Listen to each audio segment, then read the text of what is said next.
guy. You know, typically as long as you can zone the ferrets away from your structures, you can really prevent taking too much damage, because in situations like this, you know, the squirrels can be microed. Actually picking up a couple squirrel kills there, very nice for James. Another one goes down, so that's 3 squirrels very recently. These ferrets are doing a great job. I'm loving to see that. Ferret's one of my favorite units, and I feel like the meta lately has been kind of difficult to utilize him in, but James is really showing you how it's done here. Doing a phenomenal job with this ferret harassment, gets a nice pounce in on this guy, gets some great toad connections, and now this guy's in a lot of trouble. He did play quite greedy this game. If you notice, he's got his second base that's almost fully saturated. He's got a wolf warren down. He's trying to buy that wolf. It finally gets bought, and so it's going to start production now. With all these squirrels dying, you know, he's taking away from the money to actually purchase that wolf, but the wolf is in production. And I'm like, I mean, it's rough. The question is, has James done enough damage, right? Because James has been very active. He's done a lot with these ferrets. He's kept the pressure on, but I'm thinking it might not be enough. And it's not necessarily the ferrets' fault in that regard. It's the fact that James never really committed to a lot of economy, and he also hasn't got the chance to come in and realize this guy went up to full saturation. You know, 9 times out of 10, if you see your opponent did that, you just kind of match him. So I'm not going to fault the ferrets if this guy manages to win this out. I think the ferrets have done well here. I think the issue for James is just that he never jumped on that economy when this guy did earlier on. But here we go. James is going to try to push the issue, but he sees the wolf, and he's not happy about that, obviously. He hasn't got over there to rescout how many farms have been taken on that second base, so he definitely hasn't seen this wolf warren. And here comes the badger. This guy putting on a show for us. Couple balloons out, though. Definitely going to help the defense of James, as long as he can keep those balloons protected with enough tier 1 on the board. And James is really trying to amp up into some skunk production, which seems like the right call because he's seen so much tier 1. But the problem is, once the badger gets here, it's just going to obliterate everything that James has got. You know, with the badger, you need some keen DPS to deal with that. Maybe like a chameleon ambush, or some falcons, or a fox. You know, you need a way to be able to burst it down very quickly before the pigeons can kind of nullify the damage with their healing. And I just don't see that in James's composition unless these balloons get some really good connections here. Now keep in mind, James can target fire the badger with the balloon if he can micro that. I don't know if you're really, hold that thought, because the toads are coming in. Nice connections here for James, but keep in mind that's a lot of toad deaths as well. And James is starting to get something done here. He's surprisingly, he's been on the winning end of a lot of these skirmishes, even though his economy is so far behind. This guy's kind of Zap Branniganing it here, just throwing so many tier 1 units into their death. And here's the badger. The badger's revved up. The badger's got the wolf buff. And I don't know if James's army can deal with this badger.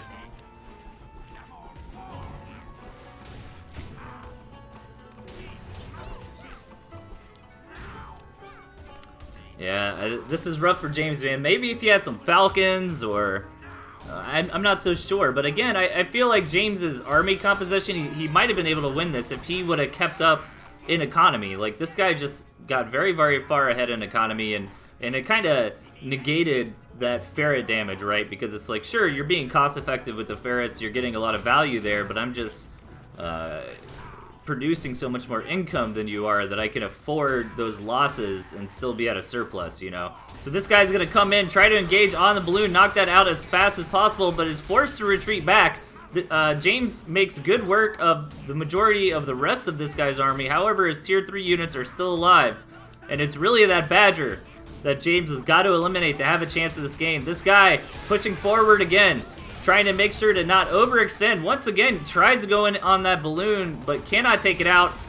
Oh, that balloon survives attempt number 3 from the badger to try to snipe it. Let's see.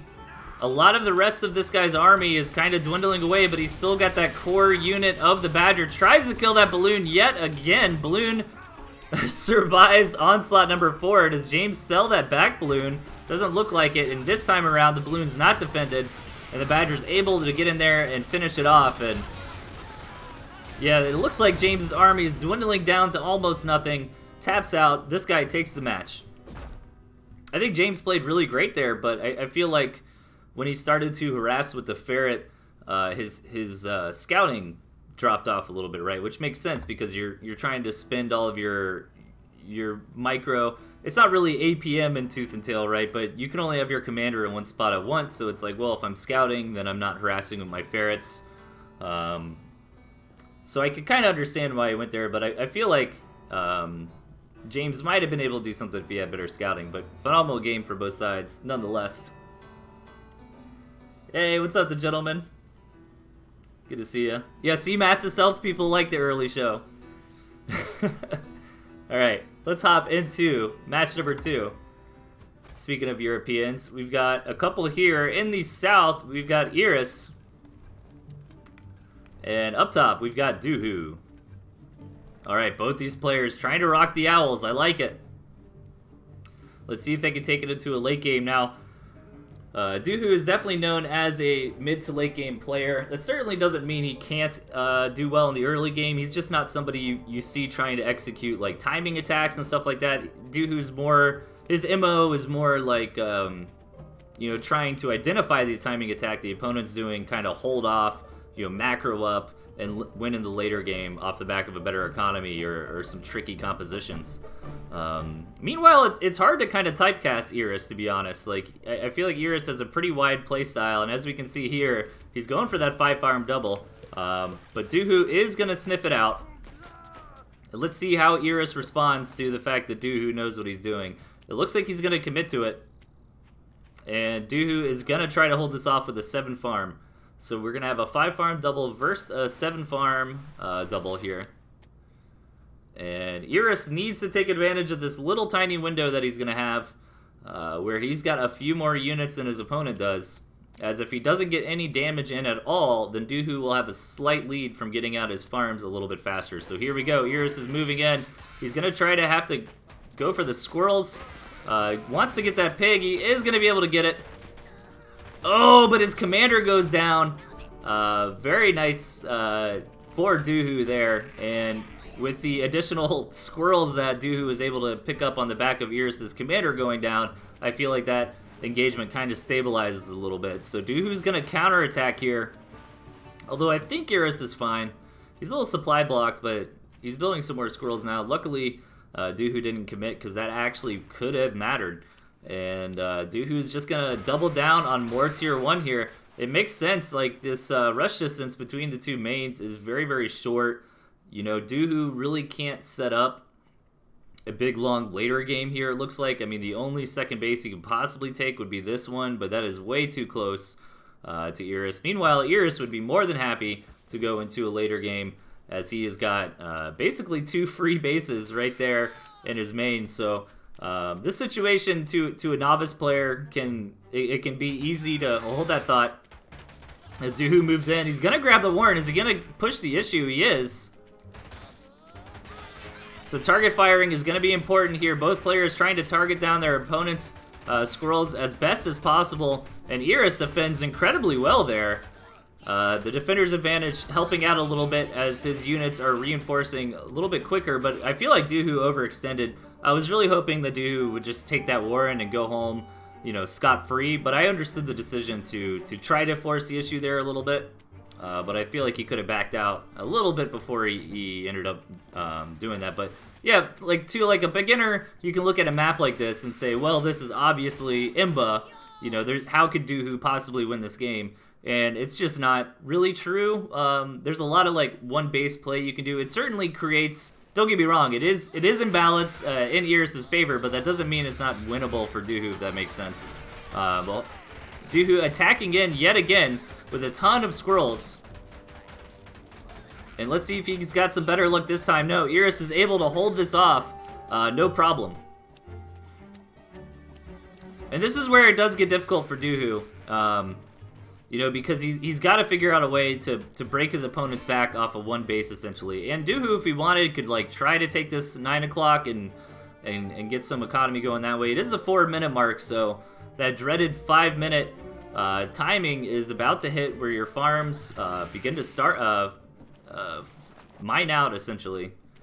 And Doohoo just wants to keep the pressure on with squirrels. I'm unclear if this is going to work for him this time around. He is managing to get some warrens, but I kind of wish he'd take the warren and, like, leave, you know, and then try to rinse and repeat. But he is going to commit in.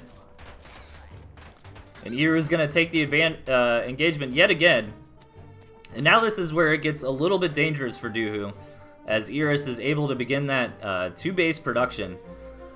I kind of wish Doohoo would have waited a little longer, got the skunks, let Iris invest a little bit into the second base, and then try to hit a timing where Doohoo's got the bigger army because Iris invested at eco, but that economy hasn't quite paid off at that moment yet, you know what I mean? Okay, so Doohoo is going to try to get into base number 2.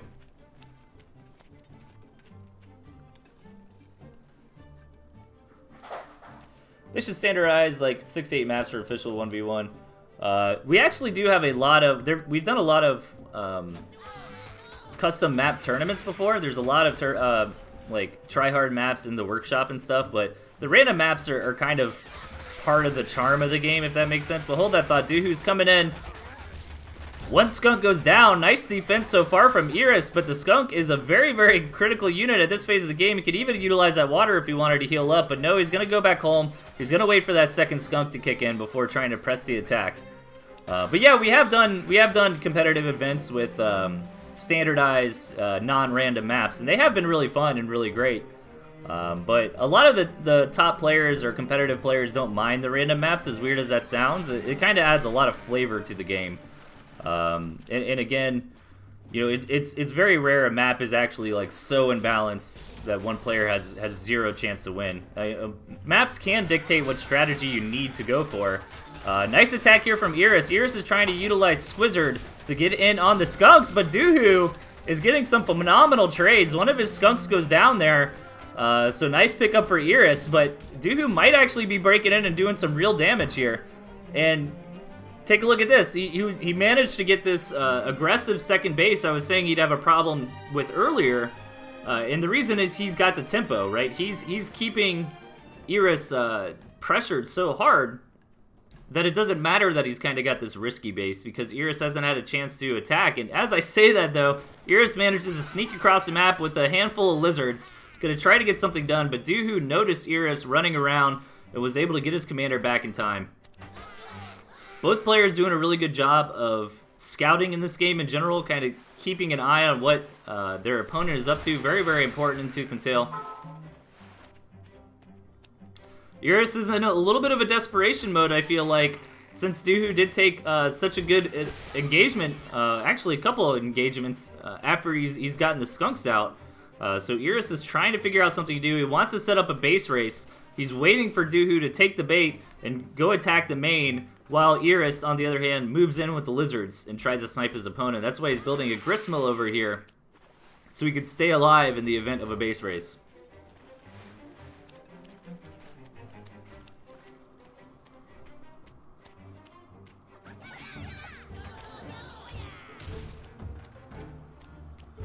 Okay, Iris trying to poke him with those lizards, but Doohoo in the right position to stop it. This is a really hard thing to play out in Doohoo's position, to be honest, because it's like right when you step out of position, those lizards can knock you down. Really what Doohoo wants to do, what he needs to do, is kind of catch these lizards over here and force an engagement. You know, if he lets Iris sneak around the cracks, he's going to be able to knock him out with lizards. So it's really important for Doohoo to keep an eye on where these units are rallying to, where Iris's commander is, try to interpolate where the lizards are, and maybe try to catch them in a corner and take a fight of squirrel and skunk versus lizards.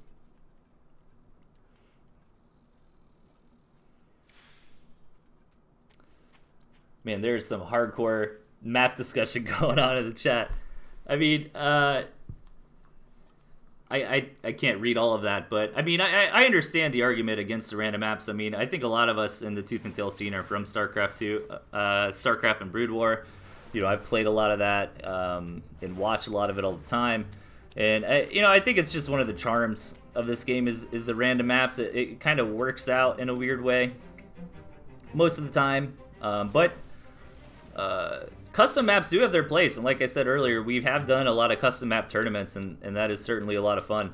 But this is what Doohoo needed to avoid, I feel like, as Iris is moving in for the big counterattack. He managed to get a whole bunch more lizards put together. He's got 16 to his name, immediately knocks out that Gristmill. And now Doohoo's stuck between a rock and a hard place here. He didn't even commit to knocking out this last Gristmill from Iris. Now, Doohoo did take a Gristmill over here, so he's not knocked out of the game immediately. He's got enough food to throw down a farm, but he's not making money anymore. He needs to knock out this Gristmill here and stop the farming of Iris.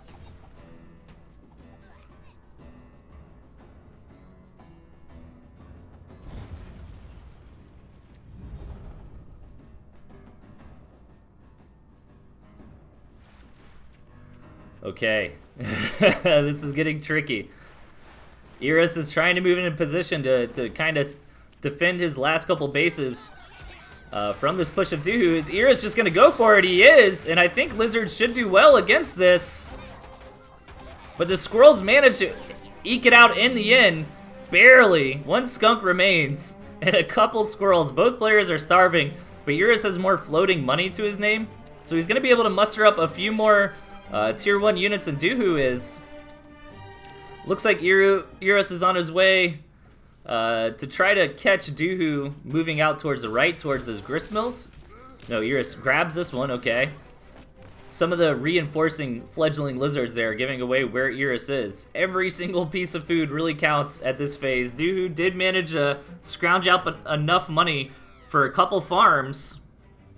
So if he can just hold on, he might be able to get something done, but 8 lizards versus 2 squirrels and a skunk. Scratch that 6 lizards as Iris decided to sell off a little bit. That way he can get his own food production going eventually again. Man, this is a crazy game.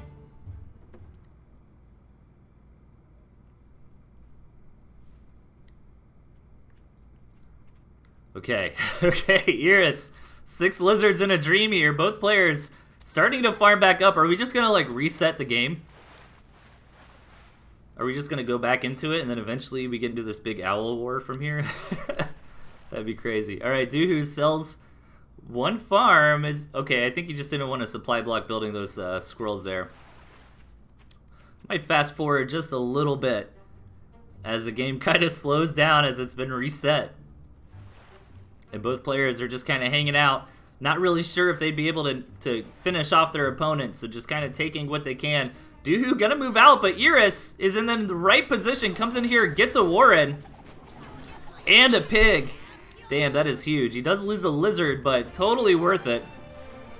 That's what's so frustrating about playing against an opponent with lizards, is right when you step out. Like, Doohoo literally just left, and Iris hit him. I mean, that can definitely be frustrating.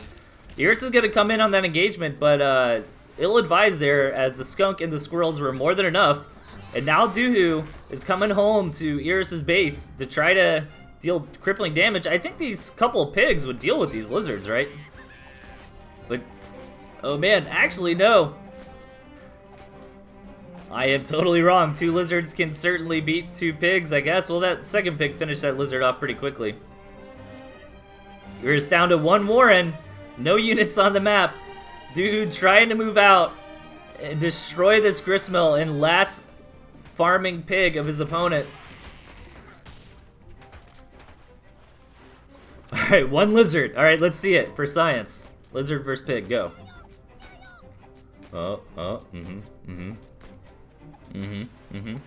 Ooh, barely.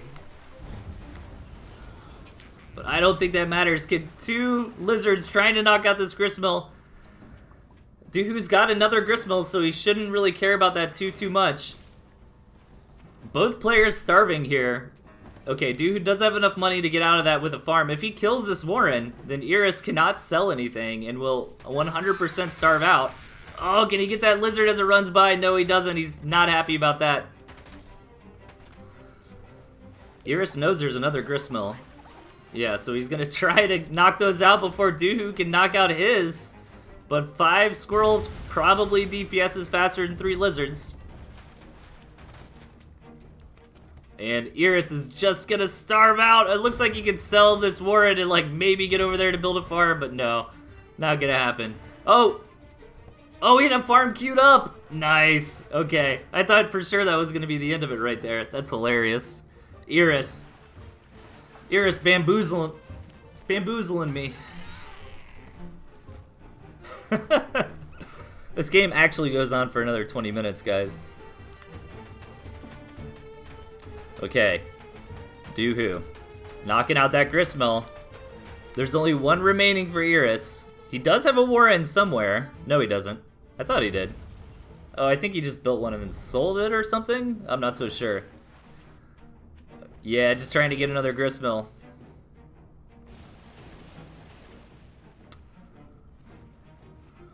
All right, now Iris is just being rude here a little bit. Gonna stay in it for as long as he can. Without any money left, I feel like he's got to tap out here. If not, I mean, you've already spent 15 minutes. Do you tap out or do you let Doohoo get the satisfaction of killing that last Gristmill? Doohoo's checking around. Gonna see it. That's gonna be it. So this is a good example, right, of what I was talking about earlier, where if you look at this map, if you're maybe somebody who hasn't played Tooth and Tail or are trying to apply like typical RTS theory to it, you look at this and you say, okay, Doohoo spawned here, Iris spawned there. There's no way Doohoo can win, right? All the Gristmills are on Iris' side of the map. But, as we can see here, that is oftentimes not the case, as Doohoo manages to take the victory out of a crazy, scrappy game. Nicely done. Really cool.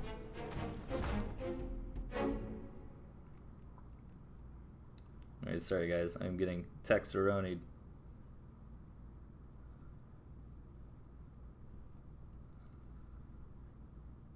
Boom. Okay. That was a lot of fun. Let's go into a free-for-all.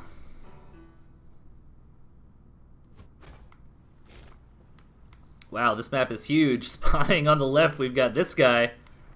Up top, we've got Cherebushka. And in the right, we've got Mr. Ziggy. Cherebushka? I'm probably murdering that. Okay, lots of tier 3 in these decks. God, this map is enormous. Alright, so blue really doesn't have a gristmill nearby. He does have a campfire in the form of that cabin. There's really not a lot of gristmills at all on this map. I wonder if they did this intentionally in the map creation settings. I wonder if they said like extra large map, you know, small amount of gristmills, or if this just kind of organically happens. So really, based on spawns, Mr. Ziggy does have a couple gristmills near him. This guy's got one that's kind of far away, and Cherebushka has got nothing up here besides a couple cabins that he could try to get to. So he's going to open up with a 5-farm double. Half lizard, half squirrel here. Maybe try to put some aggression on his opponents. And green and yellow thus far are just ecoing up. Now, players do have tier 3 here. Cherebushka's kind of got a strong early to mid-game army anyways, with that squirrel, lizard, skunk, snake going on. You know, top it off with the wolf if you can afford it. Extra large, scarce mills, plentiful campfires. Yep, confirmed in the chat. Okay, plentiful campfires, huh? Alright, Cherebushka gonna come in here and steal a campfire from this guy. He's probably not happy about that.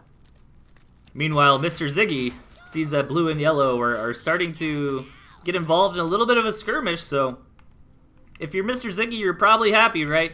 You know, generally in a free-for-all, not the most fun strategy, but typically it's fair to say, you know, the player that sits around while the other two kill each other rather, is definitely going to be in a good spot, right?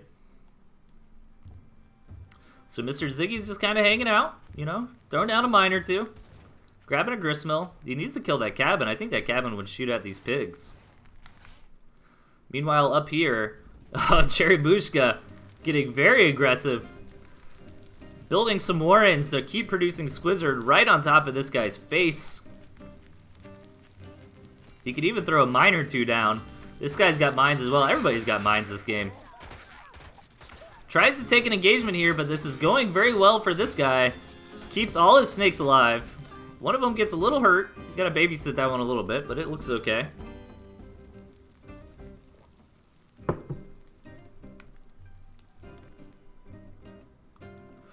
Alright. Mr. Ziggy trying to get into some chameleons. Getting a second base economy up and running. This guy grabbing what he can. Grabbing a campfire. And Cherrybushka moving forward yet again with the Squizzard comp.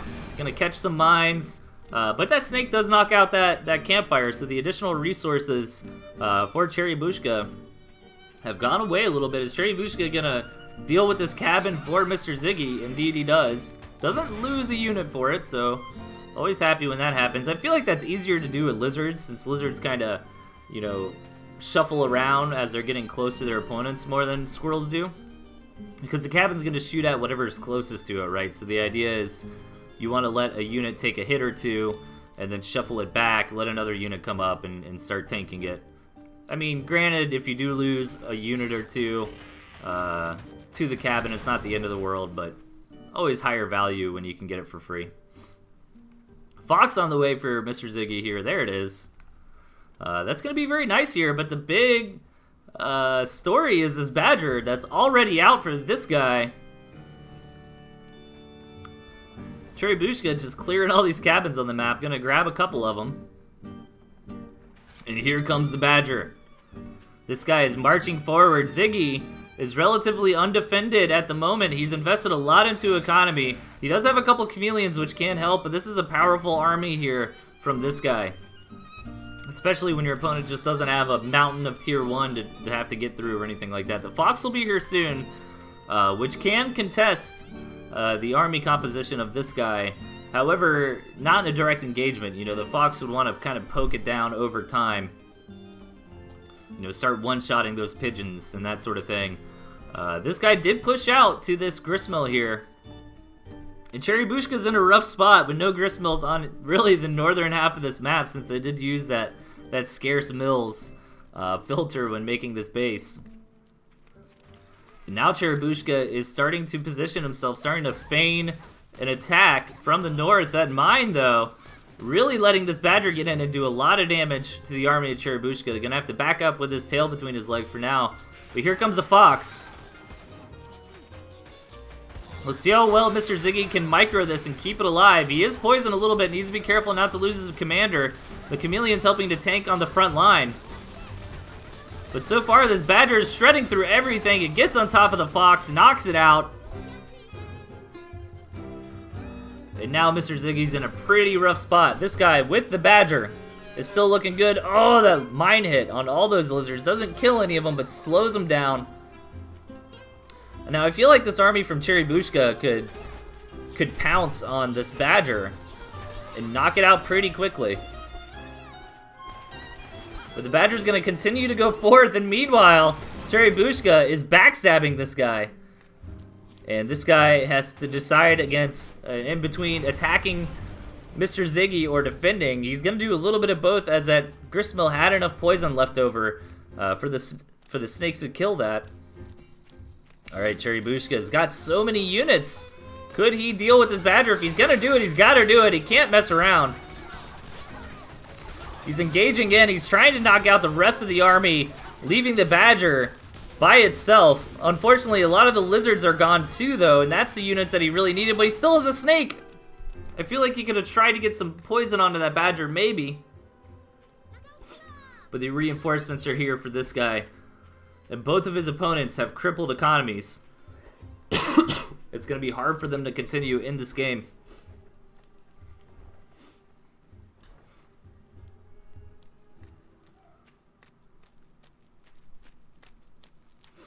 That's a lot of lizards again. Can Cherrybushka, this is probably his last hurrah, as his economy is starting to dwindle. Cherubushka moves forward. Is he gonna be able to get the Badger? It gets very close. And he looks like he will eventually be able to get it, maybe? Oh my god. Cherubushka! Ah, he finally gets that Badger. Loses everything for it, though. Nicely done, but he just doesn't have enough money to continue in this game is now the problem. As this guy suffered heavy losses, but since he had that additional gristmill up, he's able to recover. Mr. Ziggy's been kind of left alone. Trying to rebuild his army. Trying to let this guy fight Cherubushka without him. And somehow Cherubushka actually thwarts the additional aggressive reinforcements from this guy. I think this guy maybe didn't reinforce well enough. I think he kind of ran out there lemming style before his army really massed up. And beautiful snipe there from Mr. Ziggy. As Mr. Ziggy is kind of biding his time. He's got this southern base. He's saturating it up. And now he's starting to look like he's in the lead. That's awesome. Like, this guy was about to murder him, it looked like. But with that counterattack from Cherubushka, Mr. Ziggy, this guy changed his attention to blue. They skirmished long enough, leaving green alone and letting him rebuild. This guy is going all in on another Badger. Barely has enough resources to afford it, but the problem is he's starving to death here. He's got to... Okay, well, he's got this campfire he can get. Cherubushka is just kind of cleaning up whatever structures from Mr. Ziggy that it can. Alright. Alright, let's see it. This guy staying alive. Waiting for that Badger. But Cherubushka's army might be able to deal with basically one Badger here. However, this could be good for this guy. If Mr. Ziggy gets in a big fight with Blue right now, Mr. Ziggy wants to disengage. Blue following, but decides to quit chasing there at the last moment. Does snipe a tier 1. But this guy is on the move into Blue's base. He's not going to be able to knock out Blue since he's got structures kind of all over the map. But damn, dude, Mr. Ziggy annihilates the army of Cherubushka there. As this guy is on the main base of Cherubushka. I don't know if he can stay much longer in this game. Mr. Ziggy trying to snipe the gristmills of this guy. Still got 2 more. He's got to knock out those campfires to knock Yellow out of the game. Yellow is trying to frantically get home to defend his last campfire and stay in this. Cherubushka trying to build a unit or 2 that he can. Let's see, can Mr. Ziggy deal with this army? I think if the Chameleons get a good surround on the Badger and get a lot of DPS, maybe? But no, Mr. Ziggy is not going to allow Blue to be left alone to rebuild like he was. Alright, is he going to do it? Is he going to commit to this? The Badger comes in to poke in, trying to get some free damage. 1 unit goes down. Another squirrel, 3 squirrels total before this skirmish even happens. This guy moving forward. And then Mr. Ziggy is going to come in and commit. He's got a lot of Chameleons here. Do they have enough DPS to take down this Badger? Almost. The Badger gets down to 1 or 2 hits away from death. And re-heals very quickly. Man, that Badger-Pigeon combo is very powerful. Kites the Chameleons away. Now Mr. Ziggy's got to figure out something to do. He does have a lot of food. He just hasn't had the chance to spend it as he's been out running around on the map for so long. But since he does have so much food, maybe he can kind of throw down a bunch of Warrens, let Yellow hunt down Blue, and maybe that'll buy him enough time to build enough units to deal with this Badger.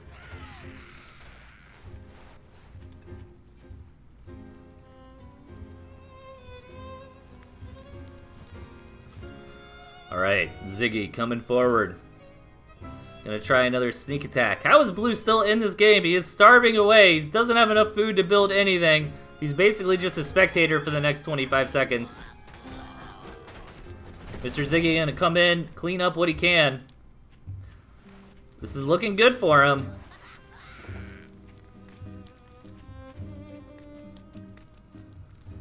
Needs to be careful though.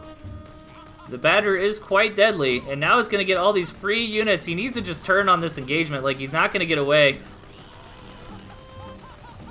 And this Badger is just wrecking the entire army single-handedly. I think if Mr. Ziggy would have committed before the rev up, he could have done something there. But Mr. Ziggy still does have a lot of food. He's had a fully saturated base mining for some time now, but he needs a little bit more breathing room. And this guy just found out what's happening here. If he can knock out these squirrels with all these chameleons, that would be very good. This guy really doesn't have an economy anymore. The squirrels retreat at basically the last opportune second before they were going to get caught in that forest with all these chameleons. Get a couple squirrel kills there and back out. And this guy is trying to stabilize. This base still has a decent amount of wheat left on it. This Badger. Oh, man. No, pigeon. Oh, Ziggy. Trying to get that campfire sneaky, sneaky like. But this guy wasn't born yesterday. He's not going to fall for it.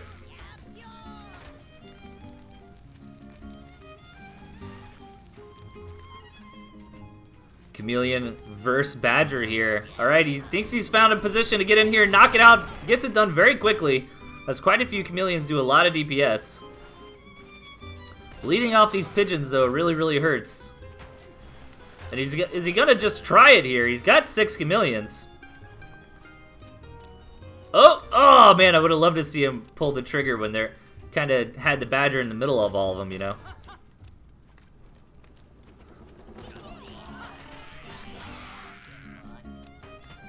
A little bit of dancing back and forth. Oh, is he gonna? Oh, man. You keep getting me hyped up, Mr. Ziggy. Like, I think what you want to do is try to get that surround, right, while they're still invisible. Because then they'll have a maximum surface area for DPS. But it looks like Mr. Ziggy just wants to try to snipe this gristmill. This guy is just moving his squirrels down to try to do some harassment damage. But Mr. Ziggy's just gonna come in. Oh man, 9 pigeons healing that boar. They do not have enough damage to get it. Oh, try to get this round again. But I think now he's just trying to yellow onto that gristmill. He's not gonna have the damage for it. And Mr. Ziggy is mined out. Dude, I think this guy's got it now, man. I think Ziggy had a chance. But this guy's Badger micro was just a little too good for him. However, this gristmill is at half HP. Maybe this guy can step out of position and a couple of these chameleons can come in here and finish it off.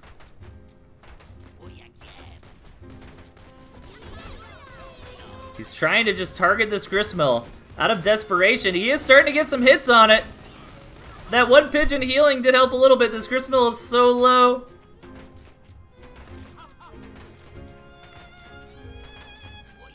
Trying to keep the units away from where the chameleons are going to whack them. And I think he is going to eventually get it with just non-stop chameleons. That's hilarious. And Mr. Ziggy manages to take the match. We've seen some crazy games so far. That was hilarious. Give me 1 second, guys. I got to grab a drink real quick. I will be back in just a second.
Alright, I am back.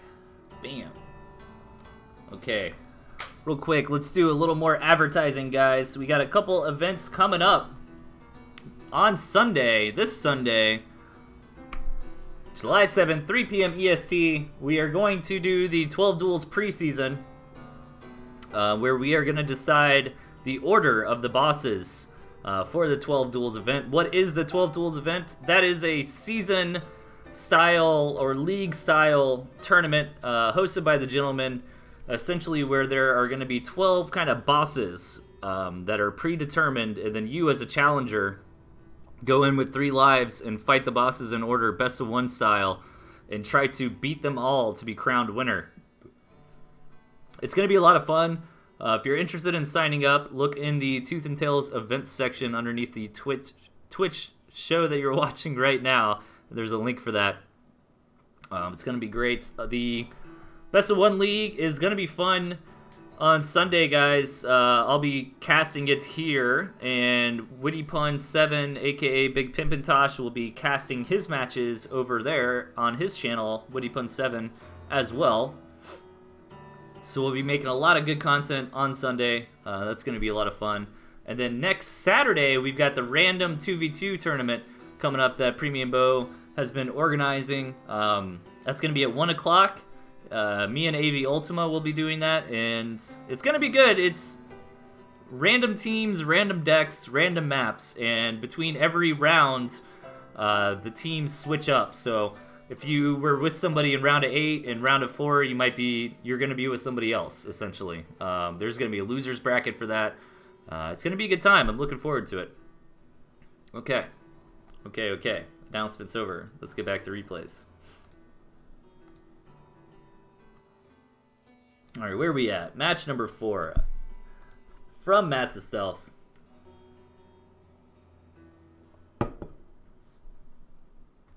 Let us do it.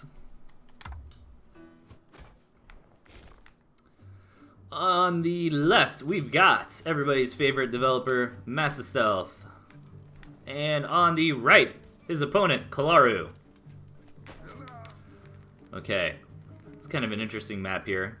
A little bit of a road to nowhere in the middle. Looks like a fun track to race your go-karts around or something. Do they have any vehicles in this universe? I don't think so, right? I mean, there's like regular carts and stuff, but I don't think we've seen any like engines or that sort of thing in Vyashal. Chloro beat Master in 1 minute. Alright, P-Boop calling it.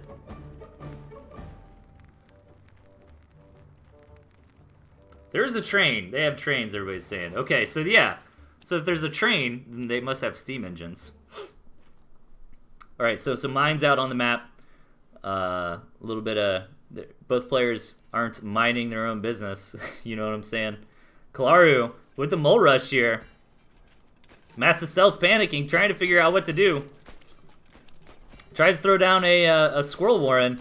Is it going to get up in time is the question. Throws down a couple... last-minute mines as well on the low ground here.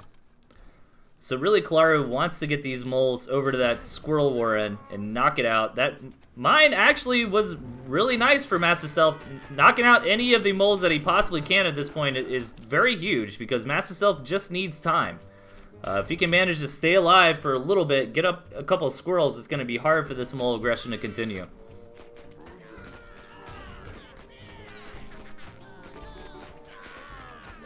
And yeah, very nice defense here from Massive Stealth, holding off the cheese attack from Kalaru. Is he gonna keep pressing the issue? It looks like he will.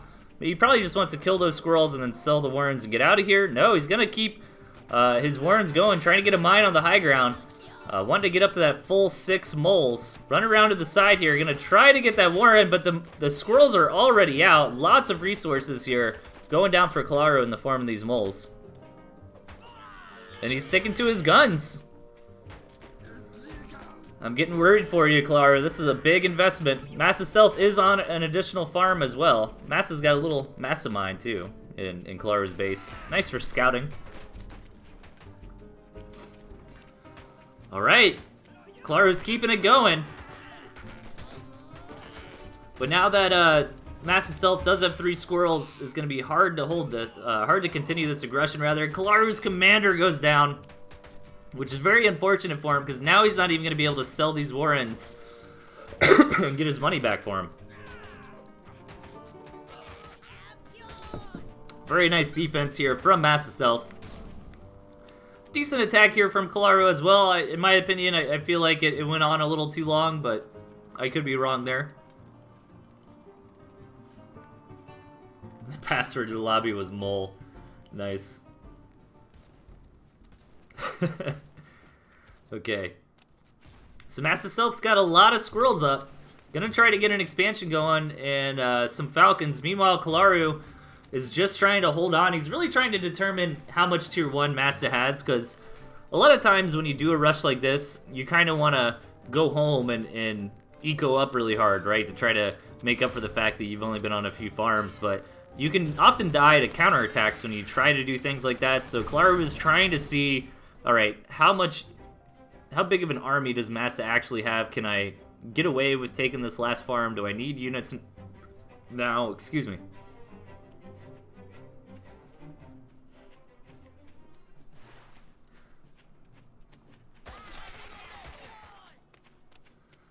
Is there any way to mole rush in the current patch? Asks Ronald. That's a good question. I mean, I feel like it's one of those things, if you can pull a fast one on your opponent and they don't see it coming, you can certainly get away with it. But I think on the current patch, if you scout the mole rush and you know how to defend it, you've got a pretty good chance. But nice attack here from Massive Stealth. Loses a tier 2 though, but gets a lot of damage in. And let's see if Kalaru is going to be able to stabilize. You know, he lost a lot of farms there. I think he lost a couple Warrens as well. So, Massive Stealth in a great spot. He's on 2 base economy.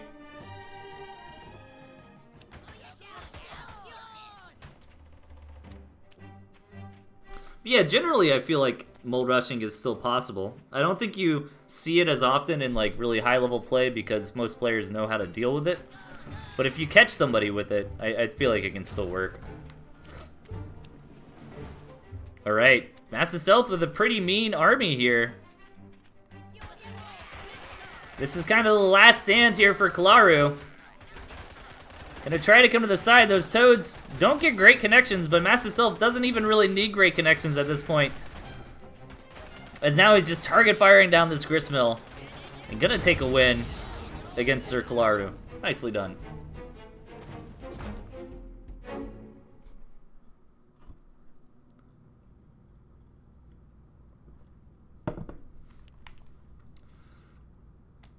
Kalaru, did Massive Stealth give you $5 on PayPal so you'd let him win? I think that's my theory. As he's celebrating in the chat.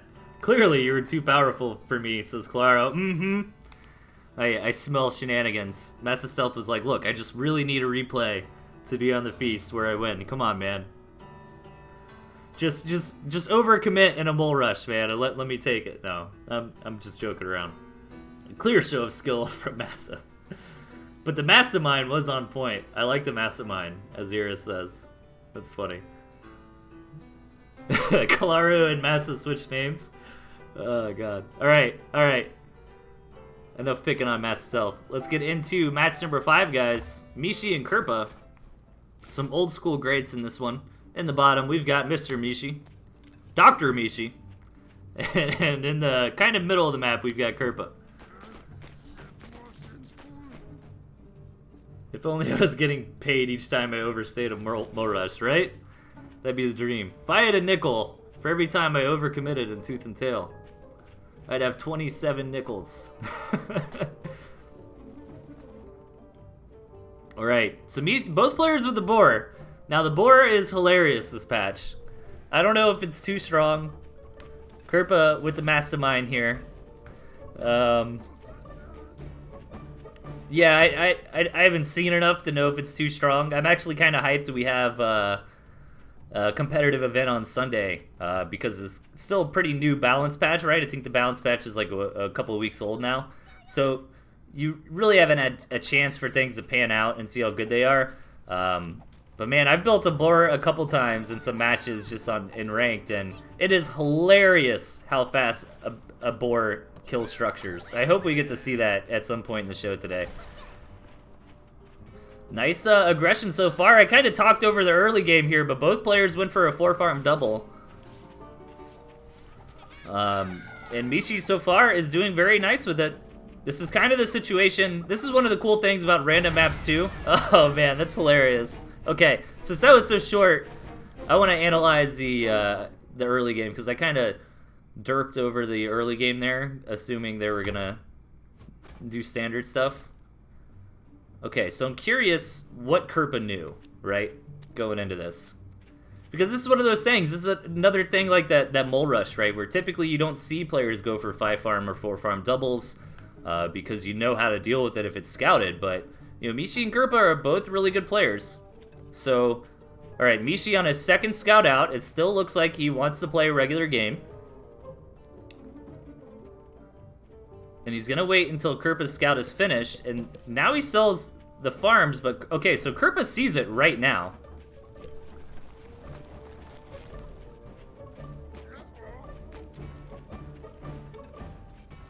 Like, I feel like he should have built squirrels. Oh, yeah, he had squirrels. I feel like you should have built squirrels there. And unfortunately for him, I think the big problem, because Kerpa did respond to this correctly, but there's a couple issues here. One of them is that if you notice where the warrens are, they're not being guarded by pigfire at all. And that's a little bit misfortune of how this map is, where Kerpa really couldn't have put his warrens anywhere else. He could have slid them back here a little bit, which would have been a bit better. But then it's also the rush distance here really makes his 4-farm double that much stronger. Because these lizards, I mean, basically, you know, have to go spitting distance, and they're already here attacking. So if this was a large map, or if the initial pigs were on the other side of the gristmill, I feel like Kerpa would have been okay. And also, I think one thing Kerpa could have done better is I think he could have had his units back here, his warrens tucked back a little bit more, and I think he should have built squirrels and not lizards for the defense. Because if you notice, like, he did manage to get 3 lizards out before that first warren went down, so now it's 3 versus 4, but these squirrels can't really punish Mishi for kind of juggling back and forth and not committing, right? Because if these were squirrels right here tucked into these warrens, they'd be hitting the lizards. Typically, squirrels don't trade efficiently with lizards, but in situations like this, they actually do, where they're kind of tucked into their warrens. And then, yeah, from there, Mishi's just got too much tempo. So, yeah. Nicely done. Bad mastermind.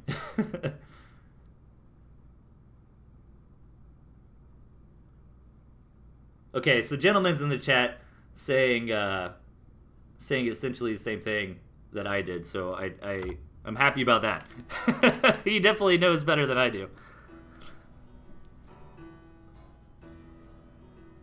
Yeah, I think the lizards were the mistake there from Kerpa. But it was very clutch, you know. That game was like a minute long, so. Alright, match number 6.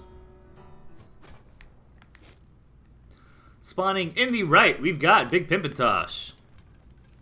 And his opponent to the left, this guy, rocking that boar. I'd love to see a boar.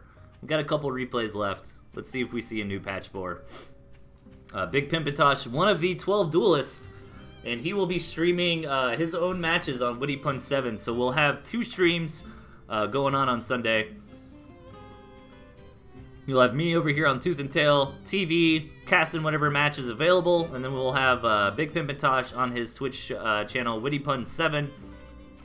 Kind of in first-person mode, right? So that's kind of cool. Like, if you want to see, like, a first-person Let's Play perspective almost, you know, watching Witty Pun in the heat of the action from his first-person view, you got that. Or if you'd rather have, like, casted matches over here, I don't know if we could do, like, a dual stream. I think you could set up that kind of thing as well, or kind of flip back and forth, you know. Watch one live, watch the other VOD. There's a lot of options.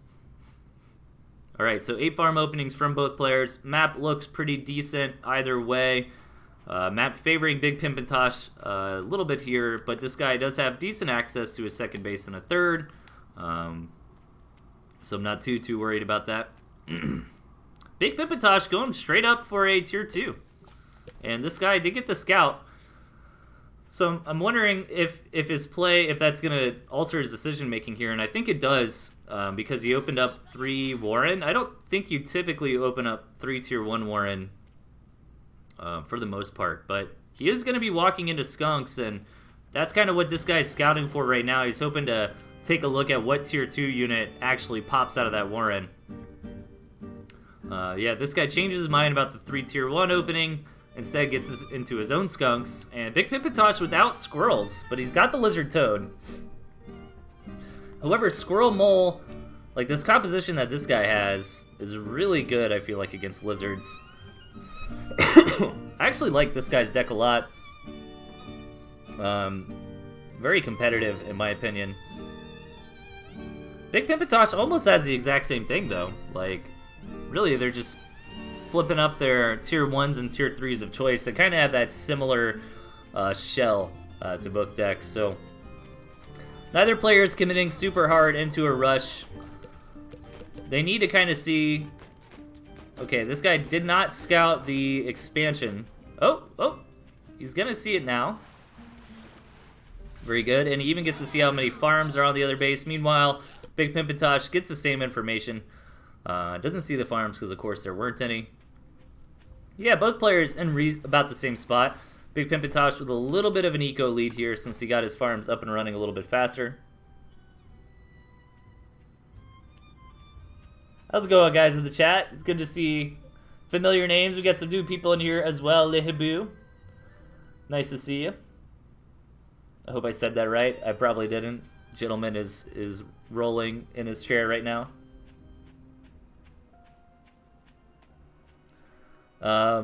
So, moving forward into this game, both players need to kind of keep an eye on the farm count that either player is going for, right? That's kind of what you're looking for. You want to see if your opponent is really going to commit to 8 farms, if they're going to take like 1 or 2 farms to build up a big push, if they're going to try to take a tier 3 Warren, that sort of thing. And both players constantly on top of this. Nobody's thrown down a tier 3 yet. Big Pimpatosh sees the farm count, and that's really all the information he needs to know. This guy basically does the same thing.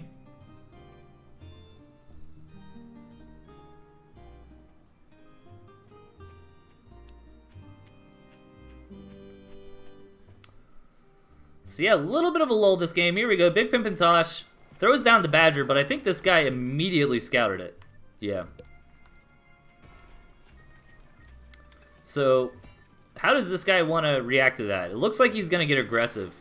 There's kind of a couple schools of thought, you know, when you see a tier 3. I feel like if you saw the tier 3 that early, you did have the opportunity to go for your own tier 3.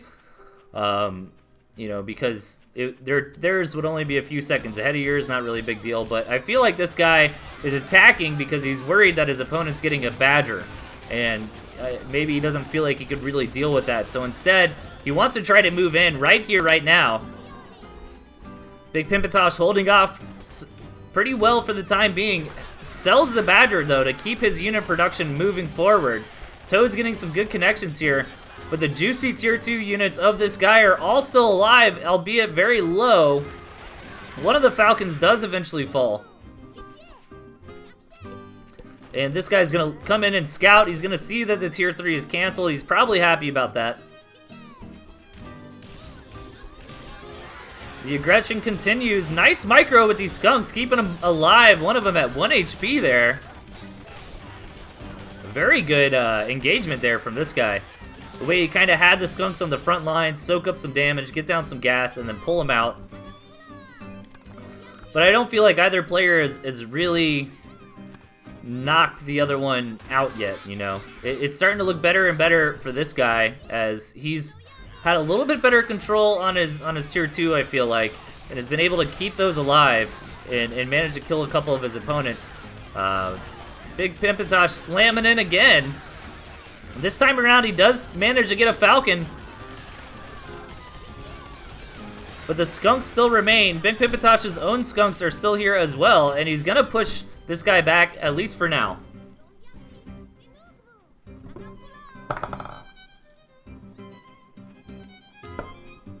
So is this guy going to go into a third base? Is he going to try to re-rally and stay offensive? This is always a rough part of the game. Like, you want to transition. You want to get that tier 3 Warren up. But this guy comes in again, and he's going to scout it. He sees the Badger Warren. Does he try to get a boar, or does he try to move in again? Because that's 180 food that Tosh just invested in. That's not doing anything for his army. And it's going to be 360 food once that Badger has been paid for and is not out on the board yet. So, yeah, this guy is not messing around. He's not going to let us see a boar, unfortunately. Sad face. Building some more moles to reinforce the front. And he's going to push in and try to break. Let's see if he manages to get it this time. One of the skunks for Big Pimpatosh goes down right at the beginning of the fight. This guy trying to pull back from those toads. Both players trying to target down the tier 2 of their opponents. And this guy manages to just get a little more tier 2 than Tosh does. And keep a little bit more of his alive. Another skunk pops out, but is going to die almost immediately. And now I feel like this guy has broken the back of his opponent. You know, this was actually a really cool game that kind of highlights, you know, army control. Like, Tosh did well, don't get me wrong, but, you know, this guy's handling of his tier 2 units is very phenomenal. I feel like that's really the reason that he won, is he was able to keep these prolonged engagements up, where he was just, you know, both players kind of trading tier 1 with each other, but, you know, maybe Tosh would lose a skunk and this guy wouldn't, and kind of rinse and repeat that over and over. And eventually this guy manages to take it.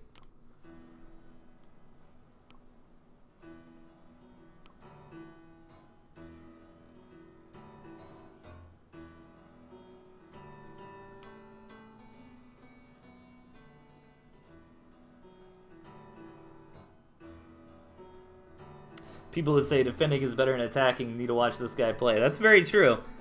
This guy has definitely made some phenomenal aggressive plays. All right, so this time around, P-Boop sent in a free-for-all instead of a 2v2. So let us take a look at it.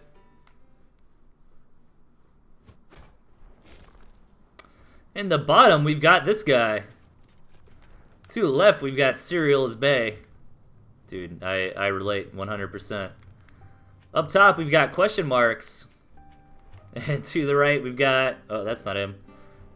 Premium Bow, playing as the best Commander Hopper.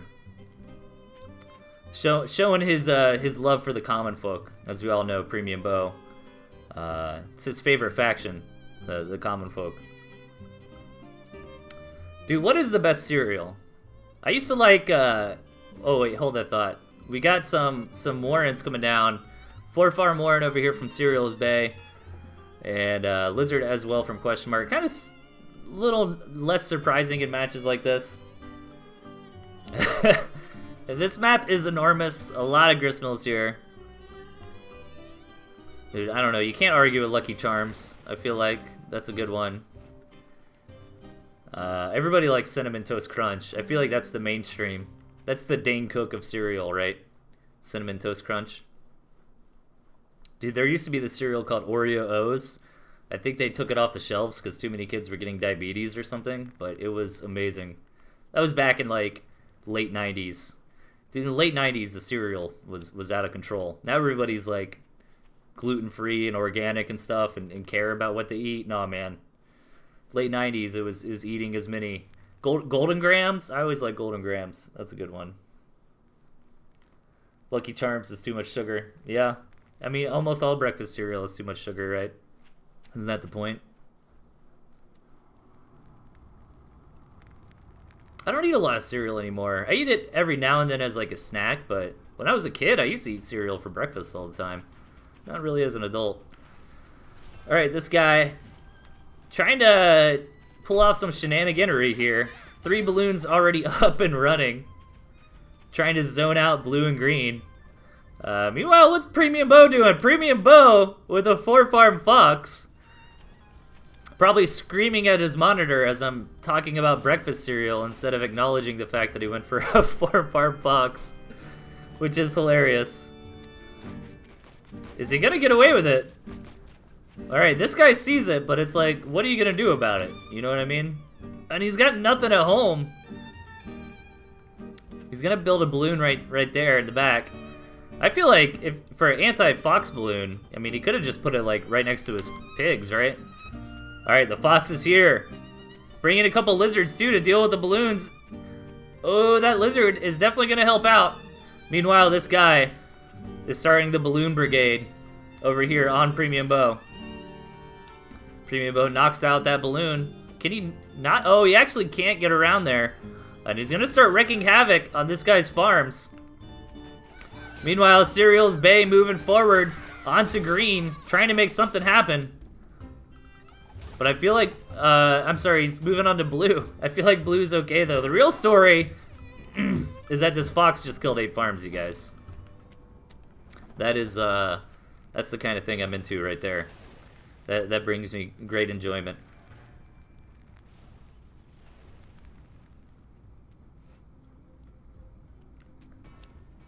Okay. Okay. P-Boop. Building up some lizards. Selling them off. Building them up again. Selling them off. Alright, lots of lizards coming in here from green. Want to deal with this balloon, but this campfire here actually doubling up for some extra defense. Premium Bow trying to secure more bases over here in the southeast. What even is this game anymore? What's even happening here? Like, green is just kind of turtling up on one base and getting out a proper army, it looks like. And you'll probably be able to use that to just start steamrolling through this, you know, 1 or 2 random balloon in these certain areas. Premium Bow is not pulling any punches here. Getting an artillery cannon, getting a whole bunch of gristmills. Trying to go big or go home. And we do have a boar from question mark here on the top. Biding his time. This guy's trying to rebuild around his little balloon fortress here.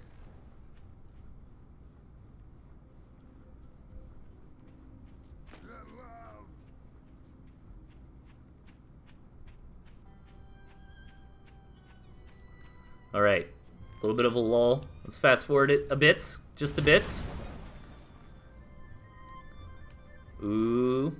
Oh, this guy with the fake. Oh, this is hilarious. He's making Premium Bow freak out. Act like he's going to get that Warren. I'd like to see green just kind of break out and start punishing this guy. That is good. I mean, Premium Bow. Yeah, I was going to say you could probably just run in here and knock out that balloon. He's going to hold off for now. Here we go. Here's a big engagement from green. Trying to move forward, but being picked off by ferrets, by balloons. He's tired of yellow and his shenanigans here in the middle of the map. The Falcons are flying over, starting to deal some damage to these balloons, but green's army's getting split. He's kind of half fighting the defense from yellow, half fighting blue, and blue's going to be able to stay alive here, keeping most of his tier 2 intact. And now green's army is just kind of coming in one by one like lemmings. However, this gristmill will go down. I'm sure this guy's not super concerned about that. Premium Bow just making lizards and foxes and farms. Seems reasonable enough to me. Blue with the boar. Let's see some boar action. Alright, so green has removed all the balloons in this area, probably looking to expand out to where this gristmill used to be. Premium Bow looking for some more action with this fox here. Found some sweet bacon, undefended. Gets a couple kills, gets out of there.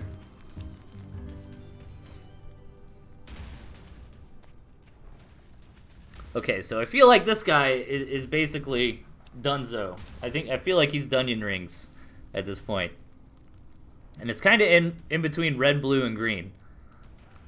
Premium Bow has done a lot of damage. He's got a nice economy going.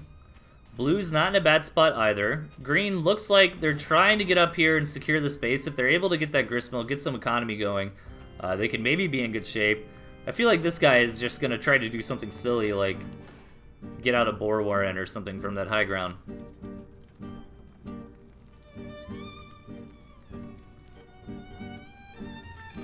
let's see when players decide to get out on the map.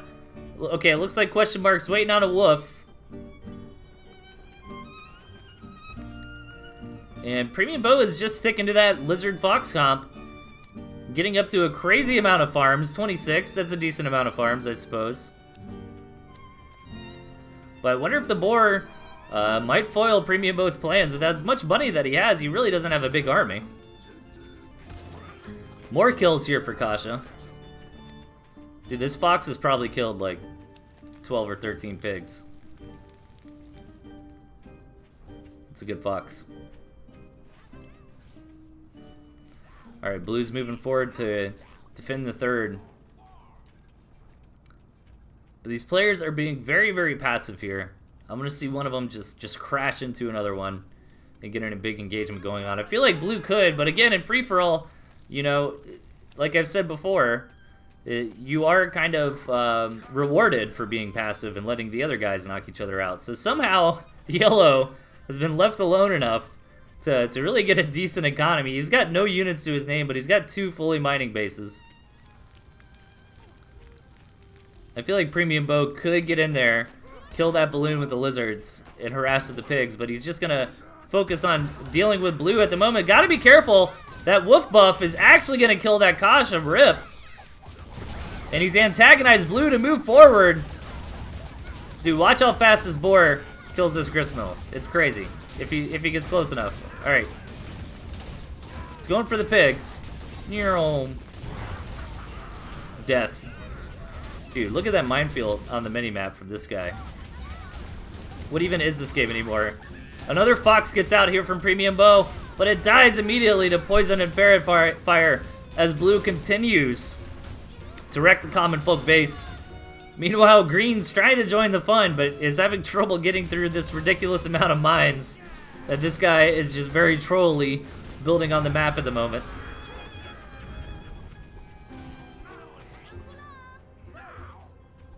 Female Crash Bandicoot with Sniper is a pretty good unit. Alright. Okay, so Blue smashing through the opponent there. Doesn't quite finish Premium Bow off. What's Green up to? Green had an army. Okay, Green still does. They didn't lose like everything, did they? No, I think they kind of came down here in the mines a little bit and then backed off. So this guy is just playing like referee here or something. He's just committing. He's just trolling at this point, just building nothing but mines. I think he's on a mission to cover the entire map in mines. Let's see if he gets it done. Premium Bow trying to recuperate here. He did build up a nice army. He's got plenty of food in the bank. Jeez. Is it effective? I don't know. Is it hilarious? Yes.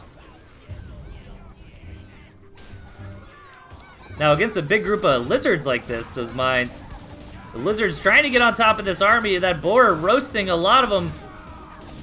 All the lizards going down. The fox is going to go down. Premium Bow losing everything there as question marks defends. And this guy rebuilds more mines. Gotta have more mines, man. See, maybe if this guy left like a starvation farm down here, you know? That could be a strategy I could get behind.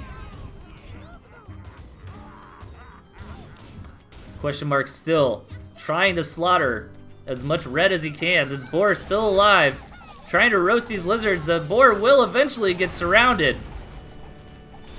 And Premium Bow with the onslaughts, ravaging through the rest of question mark's army. Look at all these mines. This guy's just telling everybody else to mind their own business and leave him alone. I'm sorry, am I fired after that one?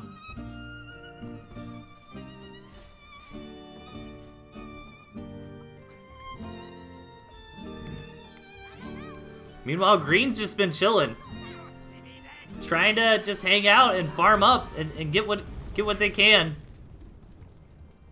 Dude, how? Why? Why is the right word, I think. Okay. Question mark moving in again. Premium Bow does not want to fight here. He changed his mind. He's gonna move in to try to get that boar. The wolf goes down, which is pretty nice. If most of these other units go down and it's just boar versus fox, the fox should be able to get it, but he's gonna get baited. Oh, baited into the mines. This guy must be very happy. Look at him. He's quite happy. And this boar is gonna get home scot-free. Live to tell the tale.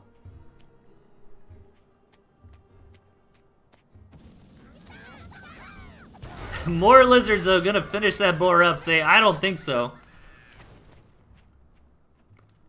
And that big bank that Premium Bow is sitting on has come very well in handy. Just kind of giving him a round 2, round 3, round 4 of this army composition. And now Premium Bow's had enough. He's coming in to try to cripple the infrastructure of his blue opponent. But he wants to get out of here before green kind of catches him in the corner. Meanwhile, this guy, continuing to place mines. Like, are we even gonna see this mine conclusion? I'm too busy. I'm missing a fight up here. Too busy scratching my head at this guy and thinking, why? Why? Does he have a mission to fill up the entire map with mines? Alright, Premium Bow switching it up. Sells off the lizards. Has another fox on the way.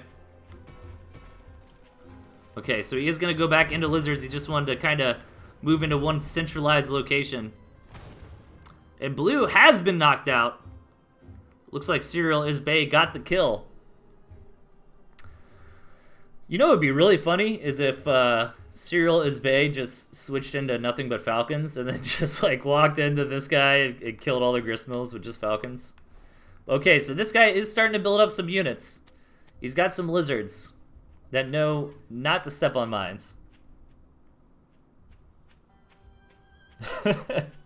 Guys, scientists were so preoccupied with whether they could, they didn't stop to ask whether they should. Oh, man.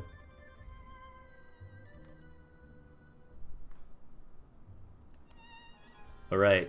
Alright, Premium Bow with 18 lizards. Now, you can kind of bob and weave on these mines and kind of set them off without damaging your units.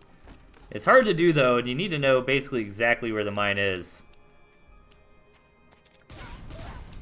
Yeah, he sets off a couple there. Only loses a couple lizards. You can eventually kind of pave a path. Man, I'd love to see these falcons. How funny would that be? 130 mines on the board, and then falcons just fly in and kill the gristmills. Like, come on, that would be freaking hilarious. I wish that's what was going to happen this game, but I don't think so. As Serial Bay is building up more and more boards, just trying to mind their own business, build up some units. Premium Bow's trying to scratch his head and figure out what he's going to do about this guy and his ridiculous minefield. I mean, I guess the other players don't know exactly how ridiculous it is, right? Like, they don't have this mind vision that we do.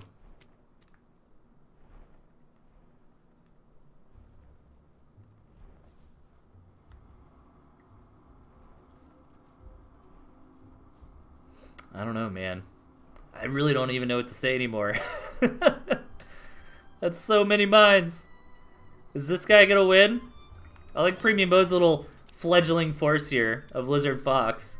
But Serial's Bay's got a proper army. He's about to get boar production going. He's got a decent economy. I mean, maybe Serial's Bay manages to win it.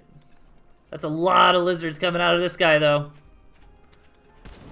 And he's going to initiate onto Premium Bow. Premium Bow just needs to keep this fox alive. It's very low.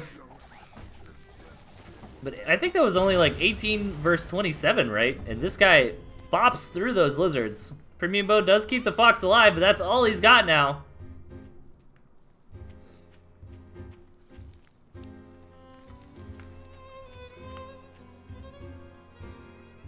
Let's see if Serial's Bay wants to move out. Premium Bow's just like, please, not to my fox. Alright, where can Premium Bow go to do some mining? There's still this one balloon sitting there. It's kind of annoying to try to take this gristmill, but I think that's kind of the gristmill he's got to take.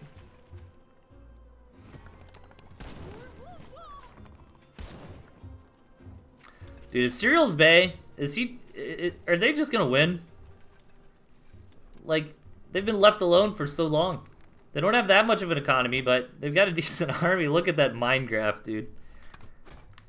You just gonna mine them in? What if he just built mines everywhere? Like, built mines on the way out right there, and then the fox is just stuck? Dude, this guy is hyper trolling this game, and it's so funny.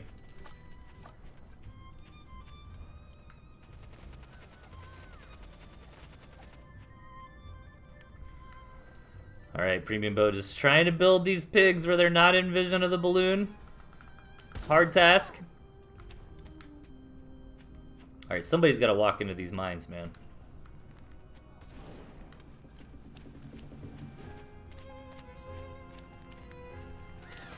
We'll fast forward a little bit here. Lizard attack coming in, poking and prodding. Premium Bow. Oh, the fox got sniped by that balloon.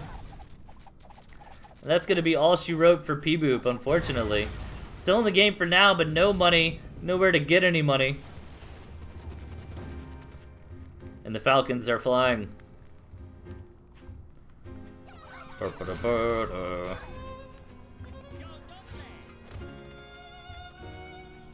Another base secured for Cereals Bay. Needs to be careful, that balloon's just going to kill these Falcons. Or this big pack of lizards coming in here. These Falcons are all undefended. That is a lot of money for Cereals Bay. And this guy's gonna go for it. Should have no problem slaughtering all of these Falcons. The boars show up, but they're just late to the party. 2 boars would have been phenomenal to hold off against a bunch of lizards. This guy thinks he's got enough to beat down on the boars. No, he's just gonna try to run away.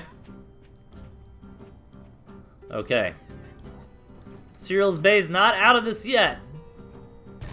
Premium Bow is, however, sent to the kitchens. He's got 3 boars here. It's quite a few. He's got a couple other units as well, but not a whole lot. Meanwhile, this guy is going to start getting aggressive.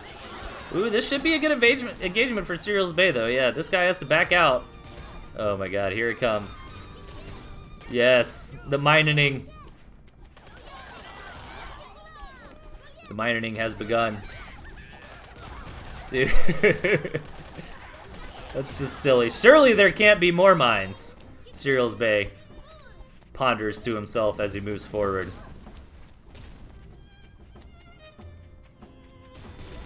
Alright, with these boars up front and a couple pigeons to heal, this is a pretty effective way to clear these out. But he needs to stop and let these pigeons heal up these boars, or they're gonna die. Stop! No! Oh my god, what the hell did I just see happen here? We just watched mines blow up 3 boars. That's the first time I've ever seen something like that. And I've seen hundreds of games. That is hilarious. 3 boars dying to mines. Everybody in chat, please heal the boar! Dude, he could have like waited, you know, healed up the boar with the pigeons, but I get it, you know, it's easy to say that, but from Cereals Bay's perspective, they were probably got this mindset of surely there can't be more mines, right? Like, they didn't realize there's 150 mines on the map. And that is this guy mine. Oh man. 3 boars. 3 boars dead to mines.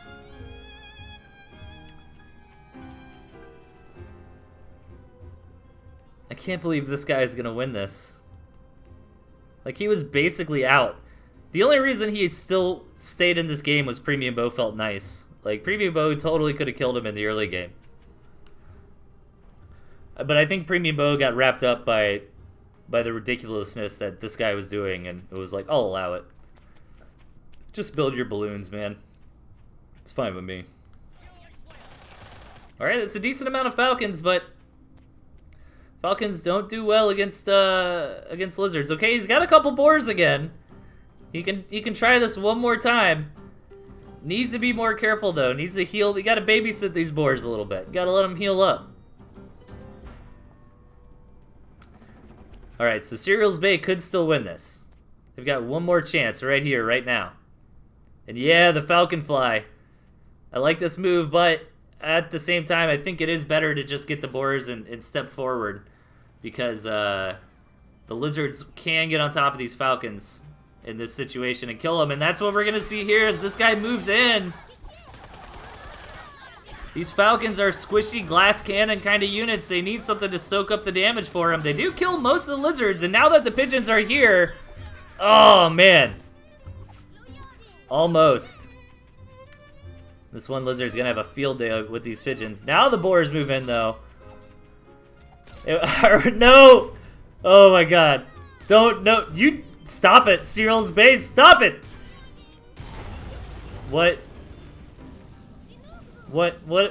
What's even happening? I need to reevaluate my life. I need to go sit by a lake and stare into the horizon for a couple hours after this replay. No! Don't do it! Stop! Oh my god. 5 boars. 5 boars dead to mines.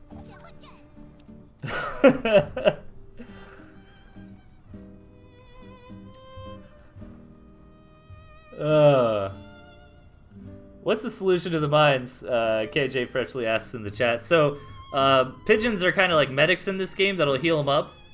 And the boars have so much HP, you can kind of like set off a mine and then wait and then heal and then set off a mine and wait and heal. Keep in mind this is like a trolley free-for-all. Building this amount of mines is not meta or competitive. But Cereals Bay might be, you know, a newer player, casual player, or something like that. But the right way to handle that would be kind of creep forward with the boars, set off a couple mines, you know, heal up, rinse and repeat, and you'd eventually get through there. But I feel like Cereals Bay was prescribing to the train of thought of surely there can't be more mines, and was unfortunately wrong. Oh gosh.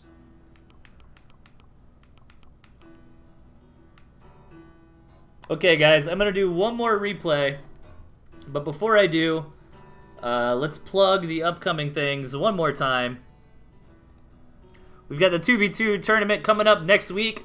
I highly recommend, if you're a new player, if you like Tooth and Tail, want to get involved in the scene, this is a great place to do it.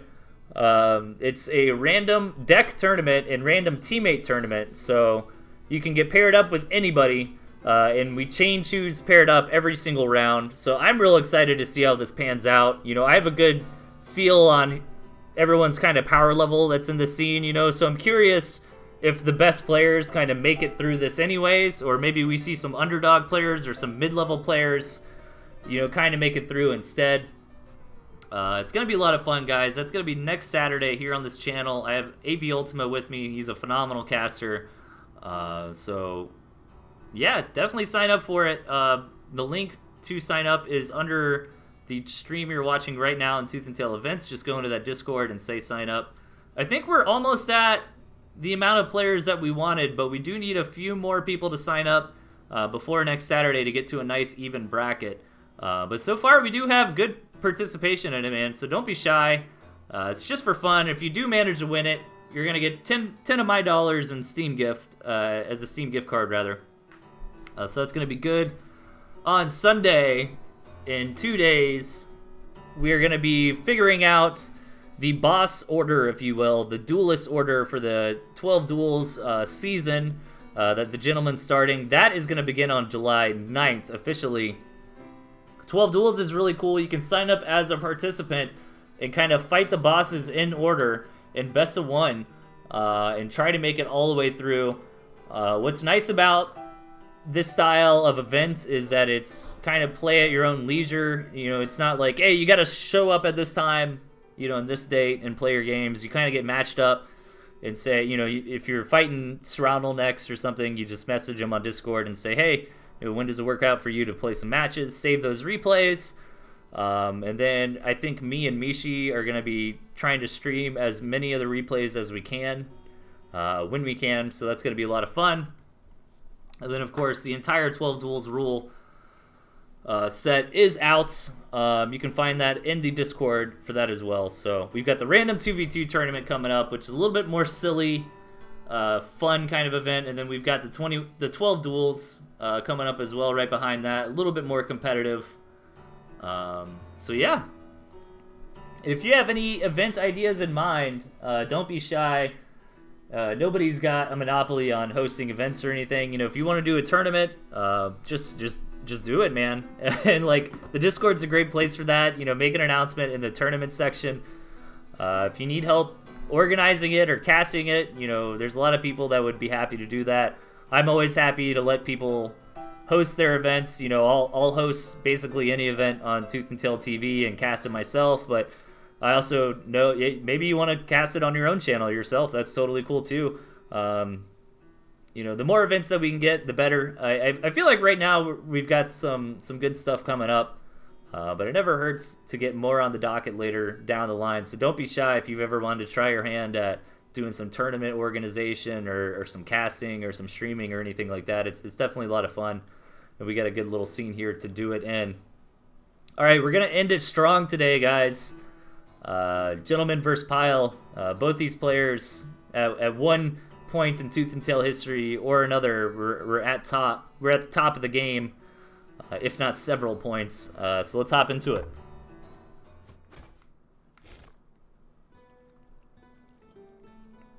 In the bottom, we've got the Gentleman, and to the right, his opponent Pile.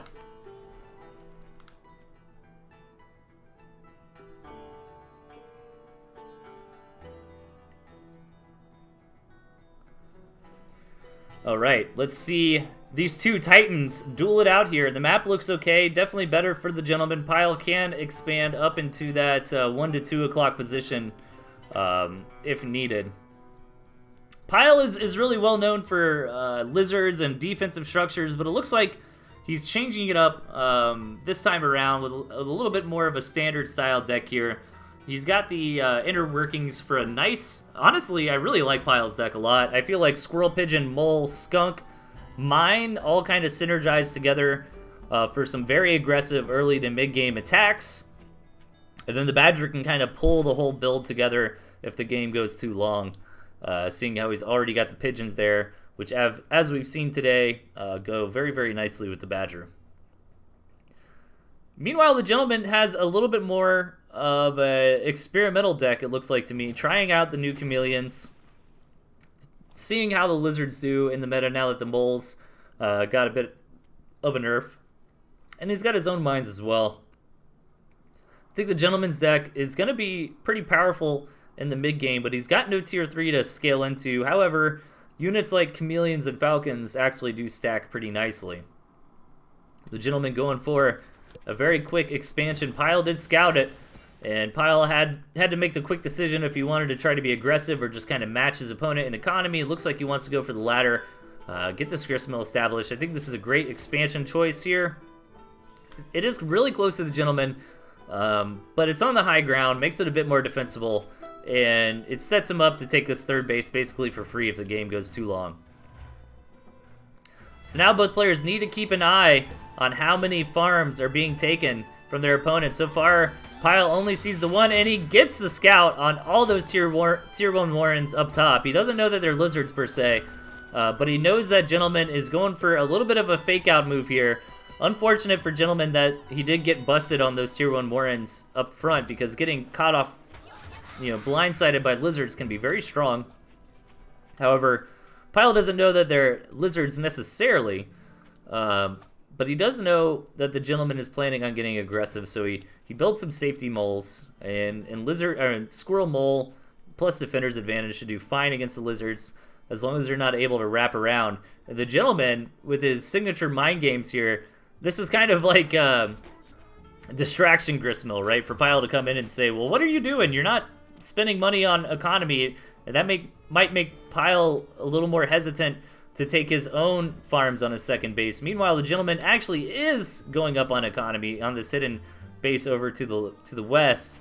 And Gentleman has poised himself for a nice runaround attack. However, he sees the mines.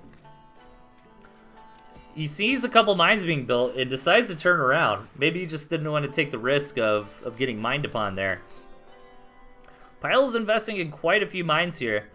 Really not wanting to get blindsided by the lizards. And now he's put together a decent squirrel mole army. And I don't know if the gentleman can contest this head on. Especially with all these mines here. And yeah, the gentleman is not going to go for a head-on fight. Pyle should know something's up with the way that these lizards just ran right past him. As Gentleman's going to come in with the backstab. Does get hit by a couple mines on the way in, which is going to slow these lizards down, do some AoE damage. And Pyle defends pretty nicely. Does lose a couple structures there. But gets the better end of that engagement for sure. And the Gentleman really wanted to commit there. He even took a gristmill to kind of set up a base race scenario. And Pyle now knows the army composition of the Gentleman. Knows that he can apply a lot of pressure. He still hasn't sniffed out Gentleman's 9 o'clock base. Building quite a few farms here too, nonetheless. I think Pyle's got a very good understanding though that the Gentleman wants to base race. That's why you see him building so many gristmills. And the Gentleman's coming in from the back yet again. He's gonna just target this gristmill down. He should be able to get it in time. And Pyle's trying to do counter damage, but it's kind of difficult as these lizards are so quick. This is a little bit ironic because Pyle's claim to fame is his phenomenal lizard control, and the Gentleman's kind of pulling a Pyle on Pyle here. And he's gonna all in on this top gristmill as well. Meanwhile, Pyle's decided, okay, I'm going to make my stand on this hill. I'm going to let those other ones go. And he's not going to be happy that he didn't knock Gentleman out. But, of course, he knows that that couldn't have been all the gristmills that Gentleman has.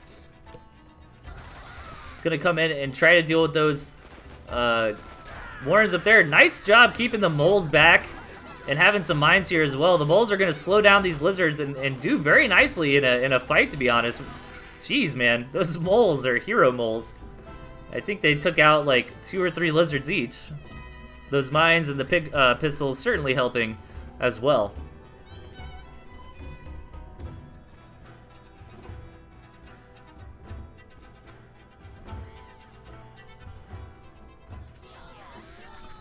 Okay, so this is kind of a knife fight here. You know, one false move and you can be out. You know, Pyle wants to obviously come in and hit the soft underbelly of the Gentleman. However, right when he moves out, he's going to leave himself open for that counterattack of lizards. I like this approach from Pyle.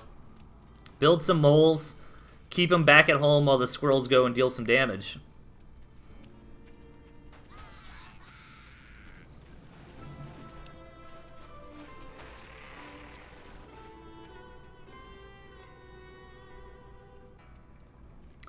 Let's see. Both players putting down some mines, kind of rallying their forces. The Gentleman with a lot of lizards here. We've got back up to pretty large economies. The Gentleman's definitely in the lead, but Pyle's economy is big enough. Oh, and Pyle moving out. The Gentleman finding the perfect time to come forward. The moles aren't quite in position to help with these lizards. The Gentleman is just going to all in on the gristmill. He's going to lose most of his lizards. But it was totally worth it as long as he can live here. The Gentleman does have such a crazy economy right now that he's already back to another full round of lizards, essentially. These mines really helping out. And Gentleman's going to crash into Pyle's army. Keep in mind, Gentleman doesn't even have to necessarily be cost effective, but he sure was there, as he had enough lizards to get through the squirrel mole. And I think that's all she wrote for Pyle. Dying to his own Liz boys. Really nice lizard control here from the Gentleman, showcasing how you can basically take that one unit and create an entire different playstyle, you know, all around it. And I've always thought that was fascinating, because it's not something you have to commit your entire deck to, right? It's just one of those things where it's like, if you can fit Lizard into your deck, you can go into that. I mean, you could have Lizard and Fox, and okay, some games I'm going to rush fox, other games I'm going to go lizard harassment. You know, maybe I've also got squirrels and pigeons and skunks. I can do that sometimes. So it's always really cool when a deck has a lot of options, and I feel like lizard really gives you a lot of options kind of on its own. Alright guys, that is it for the show. Don't forget about the events. I'll be back on Sunday to do the 12 Duels preseason. That's going to be a lot of fun. Make sure to sign up for that. Next Saturday is the 2v2 tournament, and the 12 Duels season is going to be underway here shortly as well.